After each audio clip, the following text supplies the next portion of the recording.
Wankhede stadium Mumbai. अर्थातच मी आता आहे मुंबईच्या वानखेडे स्टेडियमवर आणि माझ्या मागे एक विक्टरी मेमोरियल स्टँड आपल्याला दिसत असेल तर ही तीच जागा आहे जिकडे वर्ल्ड कप विनिंग शॉट जो महेंद्रसिंग धोनीने षटकार ठोकला होता तर तीच ही जागा आहे। आणि खास आज औचित्य सांगायचं म्हणजे वानखेडे स्टेडियम अर्थातच आपल्याला सगळ्यांना माहिती आहे की सुवर्ण महोत्सवी सेलिब्रेशन चालू आहे आणि या निमित्ताने हे वानखेडे स्टेडियम ज्यांनी साकारलं ते शशी प्रभू सर आपल्यासोबत आहेत, वानखेडेचे शिल्पकार, आणि त्यासोबतच त्यांच्यासोबत इतकी सारी वर्ष कार्यरत असणारे इकडे आता जे CEO आहेत CS नाईक सर ते देखील आपल्यासोबत आहेत। या दोघांचंही स्वागत करूया आणि या सगळ्या प्रवासाबद्दल आपण त्याच्याकडनं जाणून घेणार आहोत। तुमच्या दोघांचंही ABP माझामध्ये स्वागत आणि खास एक आज मला वाटतं क्षण आहे तुमच्या दोघांसाठी देखील, कारण एखादं बाळ जसं मोठं होत असतं आणि मग ते मोठं झाल्यावर नाव कमावतं आणि खूप लोक त्याचं कौतुक करतात, तसं आता वानखेडे स्टेडियम 50 वर्षांचं हा सगळा प्रवास वानखेडे स्टेडियमचा। प्रभू सर, तुमच्याकडे मुळात हे वानखेडे स्टेडियम उभारायचं काम आलं कसं, कुठून आलं, तेव्हा तुम्ही किती वर्षाचे होता? मला वाटतं 24 ते 25 वर्षाचं असेल। अच्छा, म्हणजे आता ह्या वयातनं तेवढं मायनस केलं म्हणजे तरुण वय म्हणायला हरकत नाही आहे, त्यामुळे तितका एक्सपिरियन्स नव्हता। आणि मुख्य सांगायचं म्हणजे मला ह्या क्षेत्रामध्ये म्हणजे मी आर्किटेक्ट होतो पण माझं कॉलेज होतं पोदार आणि माझे प्रोफेसर होते चंदगडकर म्हणून प्रोफेसर होते इंग्लिशचे, आणि चंदगडकर हे सेक्रेटरी होते बॉम्बे क्रिकेट असोसिएशन, आता मुंबई झालं, आणि त्यांच्या डोक्यात होतं काहीतरी कोणतरी एक माझा विद्यार्थी आर्किटेक्ट पण झाला आहे आणि क्रिकेट खेळलेला आहे। आणि जेव्हा वानखेडेंनी सहज विचारलं की हे सगळं बांधते पण ह्याच्यामध्ये असा आर्किटेक्ट मिळेल का की ज्यांनी क्रिकेट पण खेळला आहे आणि तो आर्किटेक्ट पण आहे, तर प्रोफेसर चंद्रकर म्हणाले हो शशी आहे, म्हणजे माझ्या नॉलेजमध्ये आहे। तो पुढे त्याचं बंद झालं कारण काय मी आर्किटेक्चरला आमचं क्रिकेट नव्हतं, पण पोदारला असताना मी फरूकच्या खाली रेग्युलर खेळलेलं आहे आणि माझा जन्म शिवाजी पार्कचा असल्यामुळे शिवाजी पार्कचा प्रत्येक माणूस नाही म्हटलं तरी मुंबईच्या इंडियन टीममध्ये असायचाच त्यावेळेला, जवळजवळ अर्धी साईड शिवाजी पार्क जिमखान्याची असायची। तर मला तिथून त्यांनी हे केलं म्हणजे प्रोफेसर चंदगडकरांनी वानखेडेंना सांगितलं। अच्छा, मला माहिती नाही वानखेडे साहेबांनी, आणि मला चंदगडकर वानखेडे साहेबांकडे घेऊन गेले आणि त्यांचं मोठं केबिन वगैरे, आणि मी लहान तसा, आणि एक 2 मिनटांनी वानखेडे साहेब म्हणाले प्रोफेसरांना की 5 मिनटं शशीला मोकळीक द्या, मला काहीतरी बोलायचं आहे। आता मी विचारात पडलो की काय बोलायचं आहे। मला म्हणे शशी नावाने हाक मारायचे ते, तू सांग एवढ्या लहान वयात तू हे कसं पेलवणार आहेस। वारा प्रश्न म्हणजे कठीण होता, वय लहान होतं माहिती आहे मला, अनुभव इतर होता म्हणजे सोसायटीच्या हाऊसिंग वगैरे करणं वगैरे, पण स्टेडियम हे नवीन होतं। तर मी सांगितलं मी याला अनुभव घ्यायचा वगैरे। मला एक काम करा, जी स्टेडियम बांधली आहेत ती तुम्ही स्वतः जाऊन बघा। अच्छा, आणि स्वतः बघणं आणि करणं ह्याच्यामध्ये फरक असतो, त्यांच्या चुका तुम्ही रिपीट करू नका, तुम्ही त्या सुधारा। हे करून त्यांनी मग मला पाठवले इथे, आणि मला मनामध्ये सारखं तुम्ही कोणकोणत्या स्टेडियमची पाहणी केली तेव्हा? मी चिन्नस्वामी केलं आणि नंतर मी मद्रासला होता चेपॉक ते केलं। ही गोष्ट कुठल्या वर्षातली आहे सर? हे 69-70 मधली आहे, म्हणजे तेव्हा ऍक्च्युअली सुरुवात झाली। आणि जॉब आला आणि माझं ऑफिस इथे नव्हतं, रिगल सिनेमाच्या मागे होतं, पण मला कर्मधर्म संघाने या वानखेडेमध्येच एक खोली देण्यात आली। तेव्हा गरवारे क्लब हाऊस नव्हता, तर Bombay cricket association club house होतं, आणि त्या खोलीमध्ये आमचे 4-5 जण बसून आम्ही कामं केली। म्हणजे लागली स्टेडियममध्ये काय असेल तर त्या मुलांनी जायचं आणि अटेंड करायचं। आणि मग प्रत्यक्ष बांधणीला सुरुवात कोणत्या वर्षी झाली? माझ्या मते नाही जास्त झाली, 70 साली प्रत्यक्ष बांधणीला सुरुवात, फाउंडेशन।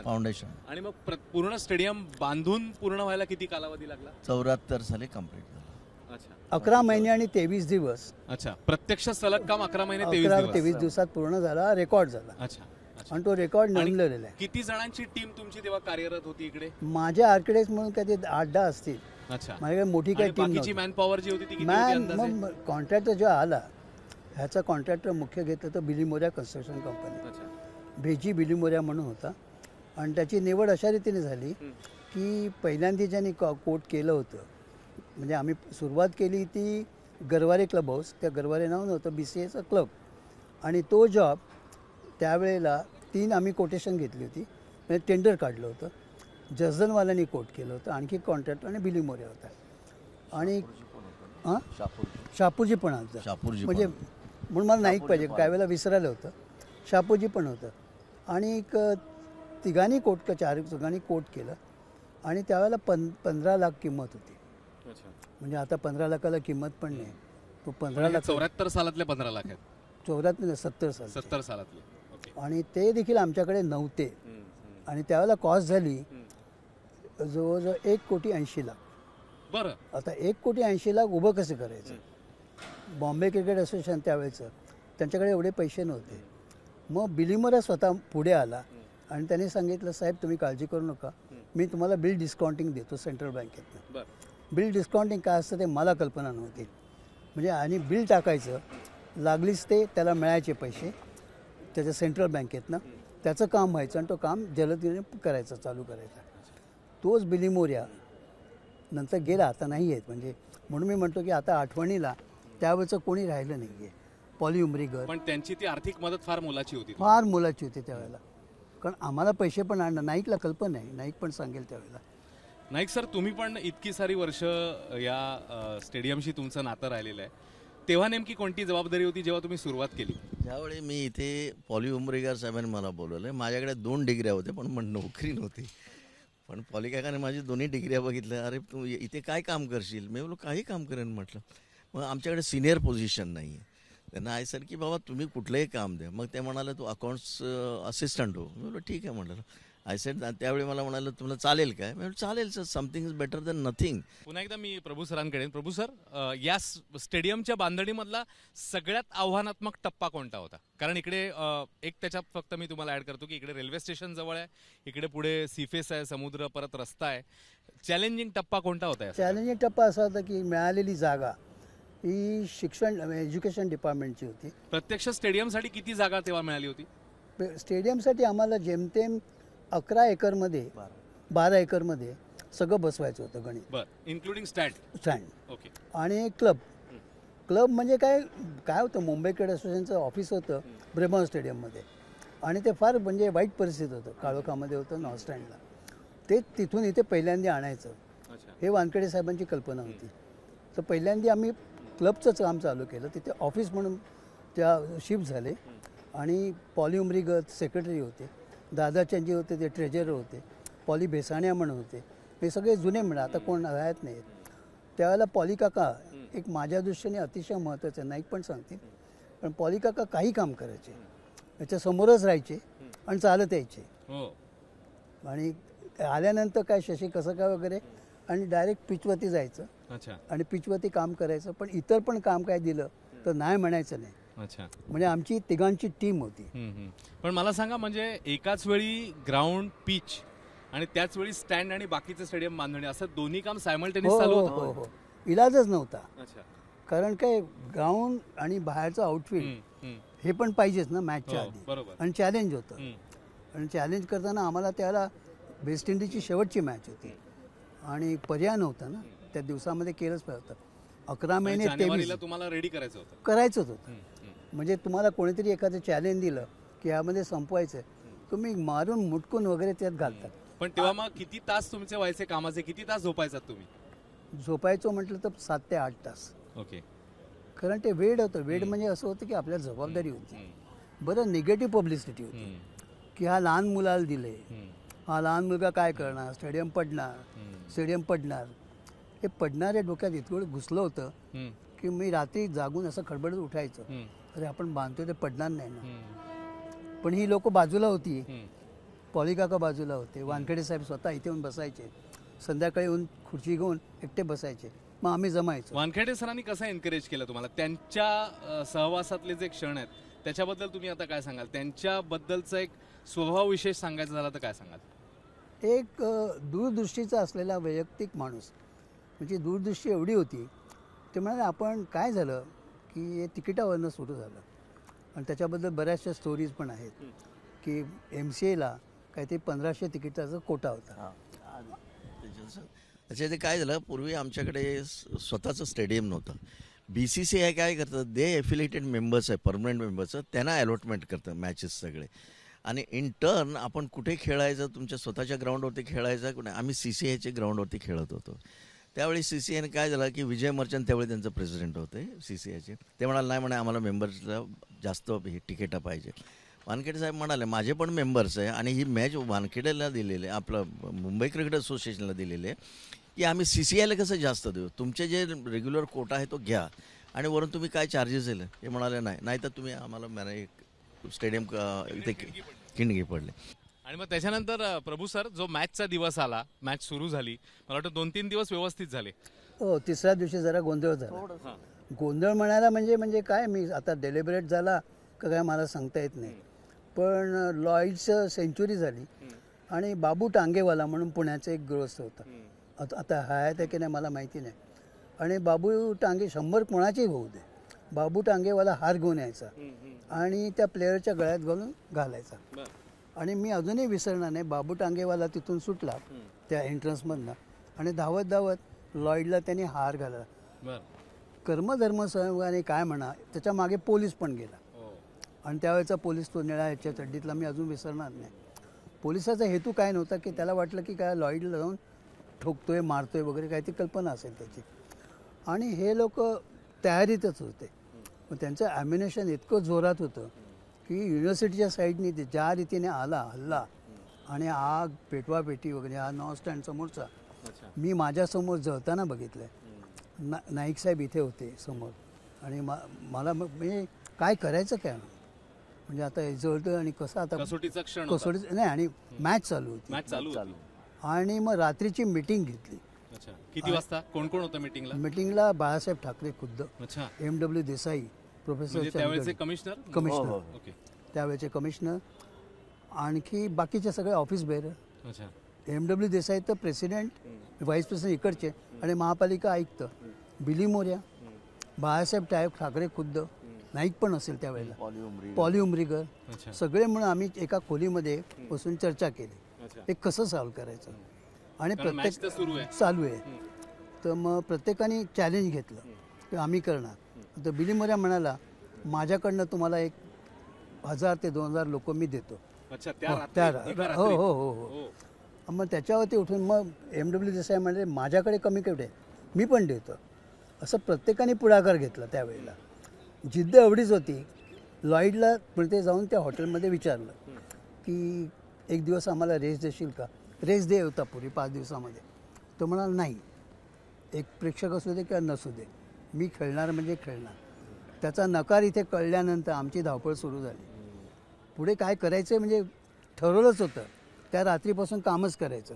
अच्छा, तू कामाला लाग, आमका कामाला तमकं कर. ओव्हरनाईट पूर्ण काम केलं तुम्ही? ओव्हरनाईट म्हणजे मी जवळजवळ 5-5:30 पर्यंत काम केलं. रात्री किती, 9-10 वाजल्यापासून? हो, 9-10 वाजून. अच्छा, सकाळी फक्त आंघोळीला गेलो, आंघोळ करायला पाहिजे म्हणून, आणि 8:30ला परत इथे आलो आहे स्टेडियमवर. आणि तेव्हा स्टेडियम रेडी पोझिशनमध्ये होतं? रेडी पोझिशन, कारण काय झालं होतं मॅच खेळल्यामुळे प्रत्येक प्रेक्षकाला त्याची सीट आणि आईल, मी आता बघितलं तर प्रत्येक आईल आहे, त्या सीटवरती जाऊन त्याला बसायचं होतं. बरोबर. आणि जे जळलं होतं तिथे नंबर पण घालायचे होते. सीट रिपेअरिंग होतंच प्लस नंबर घाला. हे सगळं 7-8 तासात केलं? हो, 8-10 तासामध्ये रात्रभर बसून ते केलं. सरांनी म्हटल्याप्रमाणे पूर्वी काय होतं, बाकडे होते, त्यामुळे काय तिकडे त्या बाकड्याला लवकर जरा ती आग लागली तिथे. हां, आणि पूर्वी काय होतं सर माहिती आहे ना, की बाबा ही सिरीज जी होती इंडिया वेस्ट इंडिजची 2-2 झाली होती आणि इथे जे होते डिसायडर होती, त्यामुळे काय एवढं पॅक होतं स्टेडियम. आणि आपल्याला तर माहिती आहे की पूर्वी काय असं काय हे टर्न स्टाईल किंवा बार कोडिंग गिडिंग काय नव्हतं. तर काय करायचं, इकडे पब्लिक यायचं, एक सीटवरती 25 असायला रे, अरे जरा खसक म्हणून 30-35 लोक बसायचे. पहिल्यांदा सुरुवात झाली तेव्हा किती कपॅसिटी होती स्टेडियमची? साधारण 45,000 होती सुरुवात झाली होय होय, बाकडे होते ना. अच्छा, आणि आणखी एक असाच क्षण म्हणजे पुढे या स्टेडियमच्या दृष्टीने महत्त्वाचा, तो म्हणजे 2011चा वर्ल्ड कप. तर तेव्हा देखील पुन्हा एकदा मला वाटतं एक नवीन रुपडं या स्टेडियमला लाभलं. तर ते वर्ष कसं होतं? नाही, वर्ष निराळच होतं ते. ICC स्टँडर्डप्रमाणे आम्हाला ते रिफर्बिश करायला सांगितलं होतं. त्याच्यामध्ये लाईटिंग आलं, म्हणजे स्टेडियमची म्हणजे एवढी कॅपॅसिटी, मग प्रत्येक सीटला नंबर टाका, बरोबर, चेअर्स पाहिजेत, काउंटिंग पाहिजे, अकाउंटेबिलिटी पाहिजे. हे सगळे, नंतर स्प्रिंकलर्स पाहिजेत, विकेट अशी पाहिजे, म्हणजे सगळे झाले त्याच्यात रूल्स रेग्युलेशन. आणि ICC नॉर्मशिवाय त्यांचा ठपका बसल्याशिवाय तुम्ही खेळू शकत नाही. इट्स अ वर्ल्ड ऑर्गनायझेशन क्रिकेटमधली. बरोबर. तर त्याप्रमाणे आम्ही सगळी स्टँडर्ड मीट करून प्राऊडली आय कॅन से, मी आणि नाही, की आम्ही सगळे स्टँडर्ड पूर्ण करून तो स्टेडियम परत आहे तसा असा करून दिला. एक सांगायचं आहे की सर म्हणाले की स्टेडियम पहिल्यांदा बांधलं होतं 75च्या आधी. त्यावेळी ह्याची पुरा प्रोजेक्ट कॉस्टिंग होतं 3,08,00,000 रुपये आणि आम्ही 2011ला ह्याला 320 करोड रुपये खर्च केले for redevelopment. See the valuation inflation. 75 पासून 2011 हो, 36 वर्षात एवढी कॉस्ट वाढली. हा, कॉस्ट वाढली. आणि आपण वेल फर्निश केले, कॉर्पोरेट बॉक्स केले आणि सगळ्यांचा हा प्रेसिडेंट बॉक्स केला. आणि आणखी एक तुम्हाला सांगायला इच्छितो मी, चला हे विजय मर्चंट स्टेन पेव्हिलियन, तर म्हटलं वानखेडे साहेबांना बऱ्याच लोकांनी सांगितले बरं त्यांचं नाव का द्यायचं, त्याने आमच्याशी भांडलं होतं, नाही म्हणे, तर त्याचंच नाव देणार मी आणि त्याच्यामुळे ही प्रॉपर्टी इथे झालेली आहे. तर आणखी एक गोष्ट सांगतो मी, ज्यावेळी वानखेडे साहेबांनी म्हणाले ही वानखेडेसाठी आपलं ग्राउंड दिलं होतं वसंतराव नाईक साहेबांनी, तर म्हणाले त्यांचं नाव दिलं. वसंतराव साहेबांनी सांगितलं त्याला ज्या माणसाने ही केली ना, आम्ही फक्त त्यांना ग्राउंड दिलं, त्याच्यानंतर ज्या माणसानं त्याच्या नावावरतीच झालं पाहिजे. आणि त्याच्यानंतर असे आमच्याकडे बरेच प्रपोजल आले आमच्या कमिटीमध्ये वगैरे, म्हणजे मी पहिल्यापासून की नाही म्हणे आता वानखेडे साहेबांची नाव. त्यावेळी शरद पवार साहेब प्रेसिडेंट होते, अध्यक्ष. म्हणाल नाही, ज्या माणसाने केले ना त्याचे अजूनही रेकग्नायझेशन तुम्ही केलं पाहिजे.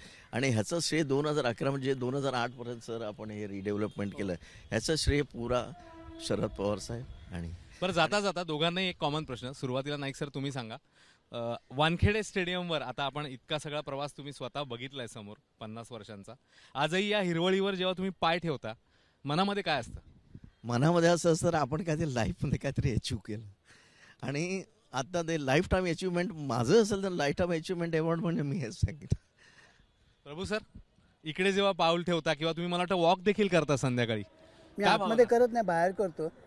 आणि मी म्हणतो त्यावेळेला होऊन गेलं, त्या जमान्यात त्या वयामध्ये त्या ताकदीने जिगर. आणि खरोखर मी क्रेडिट देईन ते वानखेडे साहेब आणि प्रोफेसर चंदगडकर. आणि योगा आहे की आम्ही दोघंही जण, आणि पॉली काका कधीच दाखवलं नाही मी कॅप्टन वगैरे वगैरे. माळ्यासारखं एकदा मी रोड रोलर, तर ग्राउंडचा रोलर असतो ना, कधी कमी पडलं आणि पॉली काकाने स्वतः ओढलेलं आहे. पण आज मनामध्ये समाधानाची, तृप्ततेची भावना आहे हे स्टेडियम बघितल्यानंतर वाटतं ना, असं इथे बसल्यानंतर आठवणीला परत उजाळा येतो. खरं म्हणजे खूप बोलण्यासारखं आहे आणि त्यांच्या डोळ्यामध्ये मला दिसते अनेक आठवणी दाटून येत आहेत. पण जसं मी म्हटलं की या स्टेडियमशी असलेलं नातं, मुंबई क्रिकेटशी या दोघांचं असलेलं नातं खूप गहिरं आहे, खूप जुनं आहे. ते तसंच राहो, आणखी घट्ट होत राहो. आपल्याला शुभेच्छा या स्टेडियमच्या या क्षणाच्या निमित्ताने. आठवण आली की आज आम्हाला दोघांना जर रेकग्नायझेशन केलं असेल ना, तर वानखेडे स्टेट मुंबई क्रिकेट असोसिएशनने आज आम्हाला रेकग्नाइज केलं. नाहीतर सर मी एक छोटासा गाव बनून आलेला होता, गरीब परिस्थिती. त्याला त्यांना भरून आले आणि त्यांच्या डोळ्यामध्ये दिसतंय. तर हेच नातं आहे क्रिकेटशी, हेच नातं आहे स्टेडियमशी आणि हे नातं आणखी घट्ट होत राहो या शुभेच्छेसह या संवादामध्ये इकडे थांबूया. आपल्या दोघांचेही मनापासून आभार आमच्याशी संवाद साधल्याबद्दल. कॅमेरा पर्सन अजितसह अश्विन बापट, ABP माझा, वानखेडे स्टेडियम, मुंबई.